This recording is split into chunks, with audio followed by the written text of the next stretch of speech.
the Obama administration will continue to repeat the proven set of strategies from other administrations. Indeed, he is the commander-in-chief, but he does not represent me in this endeavor.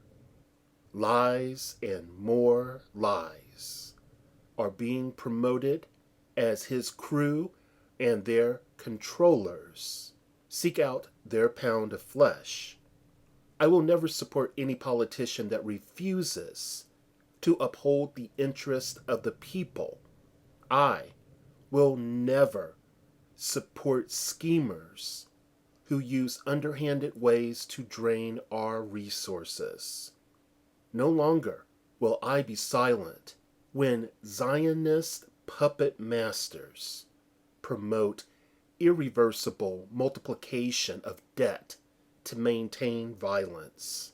On April 4th, 1967, Dr. Martin Luther King Jr. delivered a speech entitled Beyond Vietnam, A Time to Break Silence. He emphatically stated, America is the greatest purveyor of violence in the world today. He also stated, it's on the wrong side of a world revolution.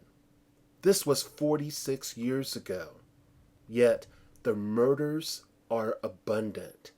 The murderers refine their skills, while many travel the road of apathy, are paralyzed with indecision, or practice fanatically mindless patriotism.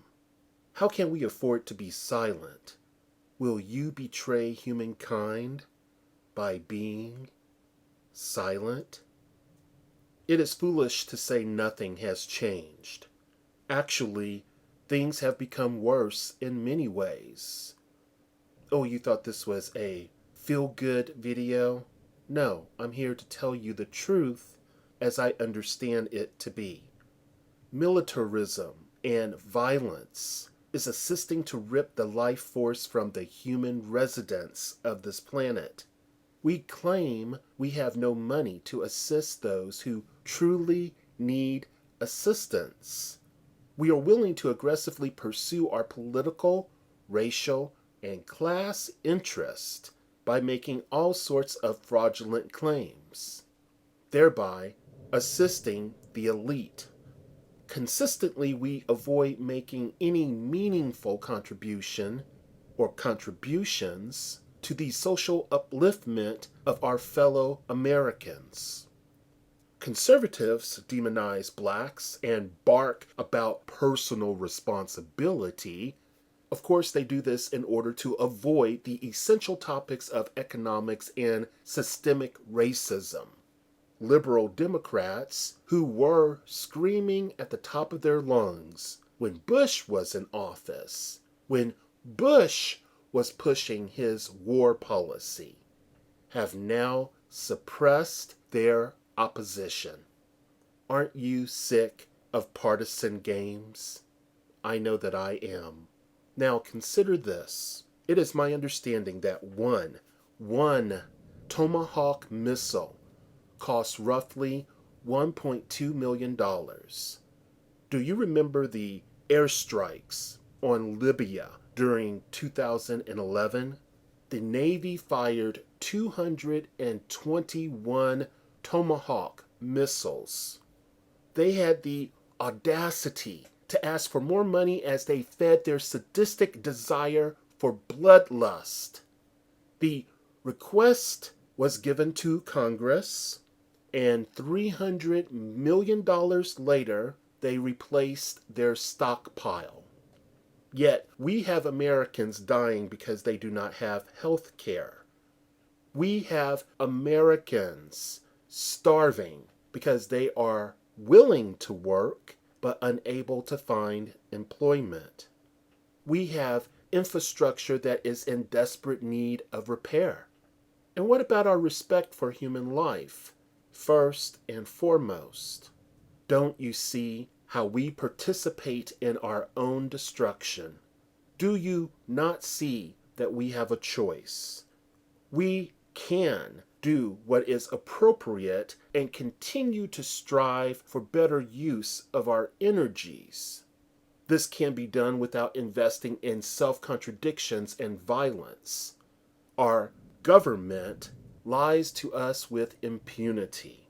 Where is the ironclad factual evidence that supports the claims that tragedies and terrible massacres were actually committed by the Syrian regime against its people? Let me share with you some of the shame that we all bear as Americans. Henry Kissinger, former U.S. Secretary of State, that bastard condoned thousands of killings in Chile under the sponsorship of U.S. foreign policy. And Bill Clinton, remember him? He was the first black president, I was told. He initiated bombing raids against Iraq and Yugoslavia. Neither country was able to properly defend themselves, however. Convenient. This resulted in murdering thousands of human beings. And what about George Herbert Walker Bush? You know, another former U.S. president. Without a doubt, the most powerful president during my lifetime. He graduated from the CIA into the presidency. Now, while serving under Reagan, I'm sure you remember that he helped encourage the Iraq-Iran war. This resulted in deaths of approximately 1 million people. 1 million. Oh, and who profited from that? U.S. oil and arms dealers. His family being a prominent oil family, by the way. What about the U.S.-sponsored military dictators in Latin America? You know, the ones that he helped encourage? Now, if I remember correctly, this resulted in the extermination of thousands of ordinary citizens. Thanks, of course, to U.S.-trained death squads. And that's exactly what they were. Oh, and what about that preemptive war with Panama?